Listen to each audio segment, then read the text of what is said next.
साथियों, हिमाचल में बिताए लंबे समय की जो स्मृतियां वो आज भी मुझे हिमाचल की तरफ खींचती है।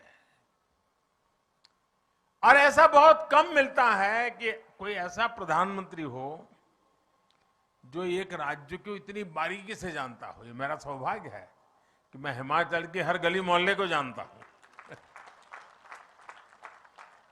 और इसलिए आपने भी देखा है कि मैं देश में रहूं या विदेश में, हिमाचल के साथ मेरा जो लगाव बना रहता है, न हिमाचल मुझे छोड़ता है न मैं हिमाचल छोड़ता हूं। आपको मालूम होगा, कुछ दिन पहले मैं इजराइल गया था। तो इजराइल में मैं हिमाचली टोपी पहन करके कार्यक्रम में गया, तो लंबे अरसे तक चर्चा चली, कहां इजराइल और ये मोदी जी हिमाचल में की टोपी पहन करके इजराइल में घूम रहे हैं। अभी कुछ महीने पहले जब मेरी नेपाल के प्रधानमंत्री जी से मुलाकात हुई तो मैंने उन्हें कांगड़ा की राधा कृष्ण की पेंटिंग उपहार के तौर पर दी थी। और दादा, ऐसा ही नहीं है कि मैं ही हिमाचली वस्तुओं का उपहार सबको देता हूं, हिमाचल के लोग भी तो मुझे इतने सारे उपहार देते हैं। अब जैसे 2-3 सप्ताह पहले जब मैं केदारनाथ जी में था, दिवाली के एक दिन पहले, तो जो चोला डोरा मैंने पहना था, वो चोला डोरा मुझे हिमाचल की एक बहन ने भेंट किया था।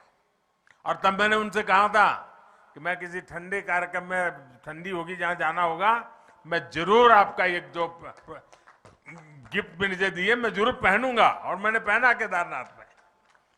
देखिए, हिमाचल के लोगों का स्नेह अमूल्य है।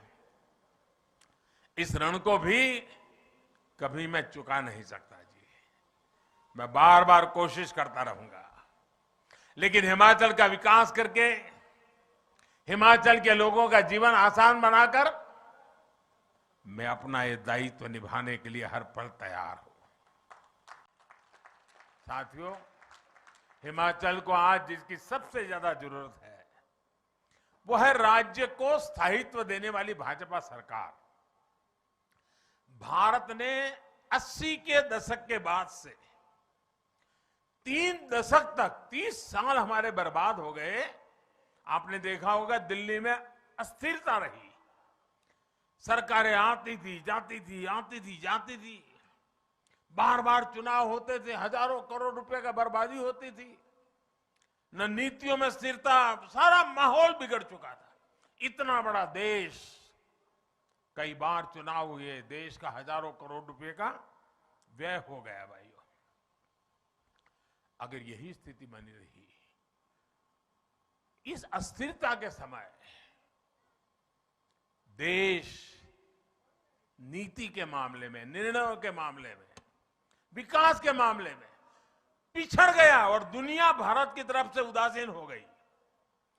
फिर देश के लोगों ने तय किया कि जब तक दिल्ली में स्थिर सरकार नहीं आती है, मजबूत सरकार नहीं आती है, भारत का भाग्य नहीं बदलेगा।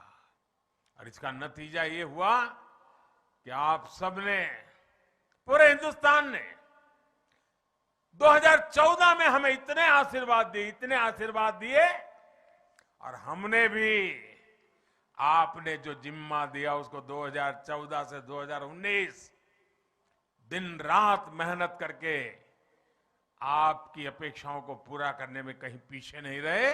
और उसका परिणाम यह हुआ कि 2019 में दोबारा आपने आशीर्वाद दिया। साथियों, हमारे देश में जो छोटे छोटे राज्य हैं, वहां भी अस्थिर सरकारों का लंबा दौर रहा है। छोटे राज्यों ने इसका बहुत नुकसान उठाया है। लेकिन बीते वर्षों में हमारे पड़ोस में उत्तराखंड हो, गोवा हो, मणिपुर हो, अनेक ऐसे छोटे राज्य, उन्होंने अब स्थिर सरकार की तरफ अपना मुंह मोड़ लिया है और पूरी तरह सरकार को दोबारा लाना। और भाजपा सरकारें आज छोटे राज्यों में दोबारा जीत करके आ रही है। इतना ही नहीं, उत्तर प्रदेश में भी यही परंपरा हो गई थी, वहां के लोगों ने रिवाज बदल दिया, उत्तर प्रदेश में भी योगी जी की दोबारा सरकार ला दी। स्थिर सरकार में विकास भी तेज होता है और जनता के प्रति अपनी जवाबदेही के प्रति भी सरकार गंभीर रहती है। जहां हर 5 साल में सरकार बदलने का ट्रेंड रहता है, वहां सरकारों में भी यही रहता है कि भाई क्या करना है, काम करो, कोई करने की जरूरत नहीं है। 5 साल के बाद तो ये हिमाचल वाले बदल देते हैं। इसके कारण वो भी चुनने के बाद उनको मालूम है फिर से जीतना नहीं है, तो वो कुछ करते भी नहीं है। इसलिए भी स्थिर सरकार के प्रयोग करने की बहुत आवश्यकता है भाइयों। तो मुझे खुशी है कि हिमाचल में जयराम जी की सरकार ने जो विश्वास हासिल किया है, उनकी पूरी टीम ने 5 साल के लिए जो काम किया है, उसी का नतीजा है कि मेरी आज ये दूसरी सभा है। इन दोनों सभाओं को कोई भी देख ले, बीजेपी की सरकार बनाना हिमाचल की जनता ने तय कर लिया है भाई।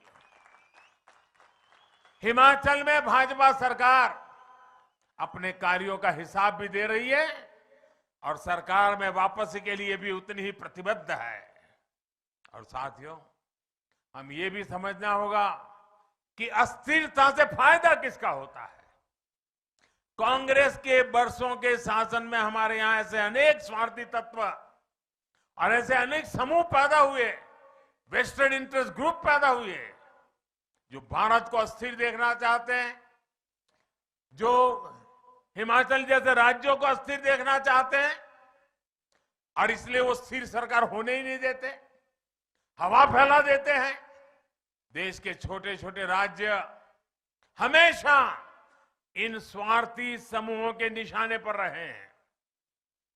कुछ झूठे वायदे करके, कुछ सीटें जीतकर ये स्वार्थी समूह सरकारों में आकर सिर्फ अपने हित साधते रहते हैं। ये लोग खुद को कट्टर ईमानदार कहते हैं, लेकिन सबसे बड़े भ्रष्टाचारी यही होते हैं। ये लोग समाज को तोड़ने के लिए, देश की एकता को तोड़ने के लिए साजिशें रचते हैं। हिमाचल को ऐसे हर स्वार्थी समूह से खुद को बचाकर रखना है, इनके खेल से खुद को बचाकर रखना है। आप देखिए साथियों, केंद्र में स्थिर सरकार बनी तो देश ने ऐसे ऐसे निर्णय लिए जिनका इंतजार देशवासियों को वर्षों से था। जब केंद्र में स्थिर सरकार बनी तो भ्रष्टाचार और भ्रष्टाचारियों के खिलाफ निर्णायक लड़ाई शुरू हुई। जब केंद्र में स्थिर सरकार बनी तो आतंकवाद, नक्सलवाद काबू में आए, नॉर्थ ईस्ट में शांति स्थापित हुई। इसलिए स्थिर सरकार 21वीं सदी के भारत की जरूरत है और उसमें बड़ी भूमिका देश के छोटे राज्य की भी है।